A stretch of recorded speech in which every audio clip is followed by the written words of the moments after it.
The drive to the West Fork of the Pahsimeroi trailhead is adventurous, to say the least.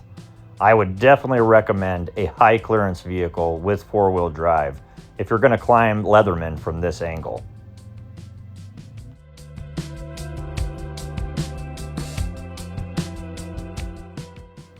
The dirt road to the trailhead seemed like it would never end, but we finally arrived and started our hike towards the peak.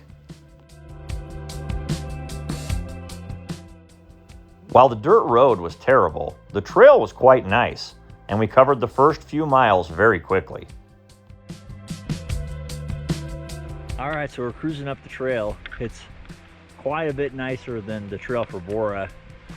Never been on this side before, so we're kind of guessing at landmarks. If you take a look behind me at that pass, if you look to the left, I think that's going to be Leatherman. Not totally sure. We're gonna find out though.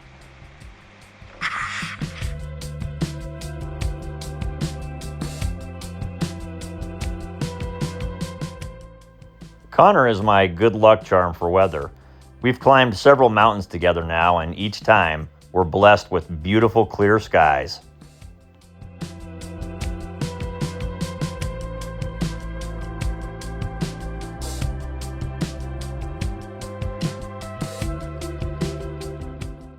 As we approach the edge of tree line, the trail starts to disappear, and we have to pick our route through the grass towards that pass.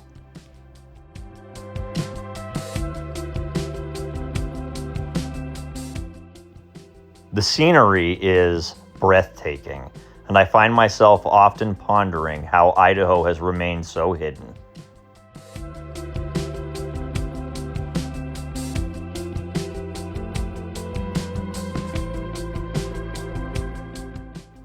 Up until this point, our hike had been relatively easy, but as we approached the pass, it got quite a bit steeper and was much more taxing.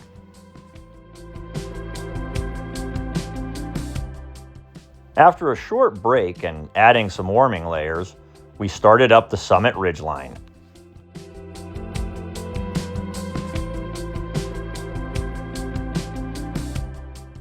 For those who have climbed Bora Peak and scaled across Chicken Out Ridge, I would compare this ridgeline to that.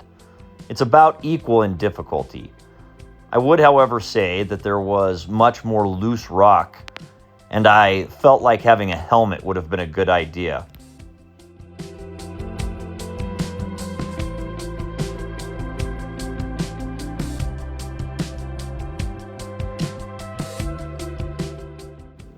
As you can see, there is quite a bit of rock scrambling, no technical climbing, and not quite as exposed as Chicken Out Ridge, but a longer length of scrambling rocks.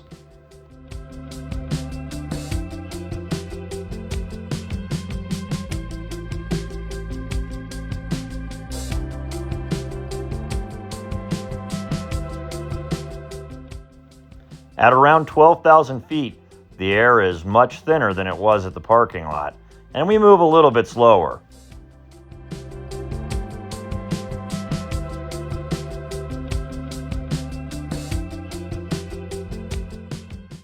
Finally, we make it to the summit. The best things always come from hard work.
After catching our breath and having some lunch, we head down the northeast ridgeline This is different than the western ridgeline we came up from the Prominent Pass.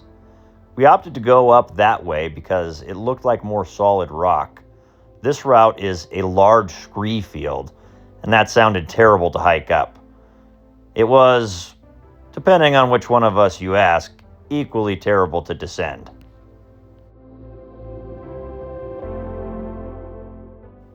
Years ago, I had climbed Boundary Peak, the highest peak in Nevada, with my dad and my brothers, and I had learned the joys of skiing free.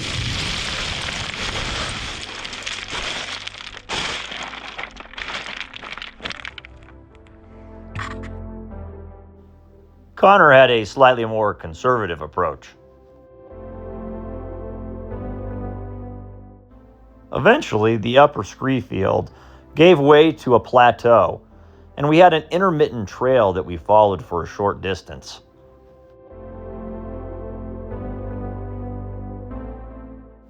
This area felt otherworldly, like we were exploring the moon.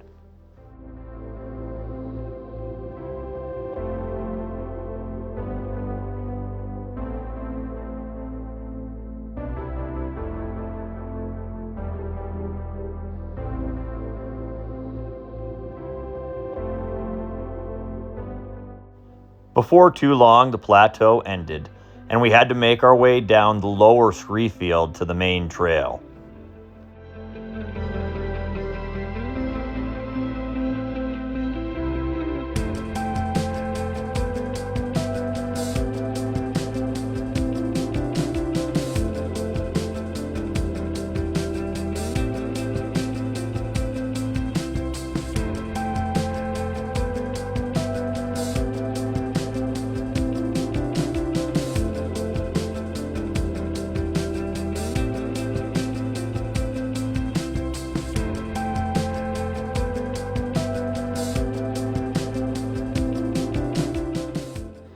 After emptying the rocks from his shoes and getting back on a dirt trail, Connor tried to punish me with a blistering pace.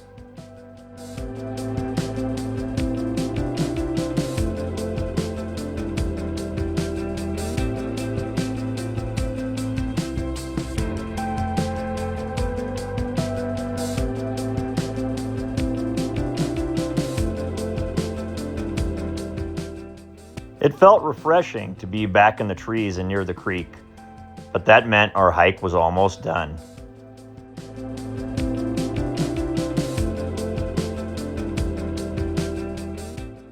"9.3 miles and 4,550 feet of elevation gain in just under 4.5 hours of moving time.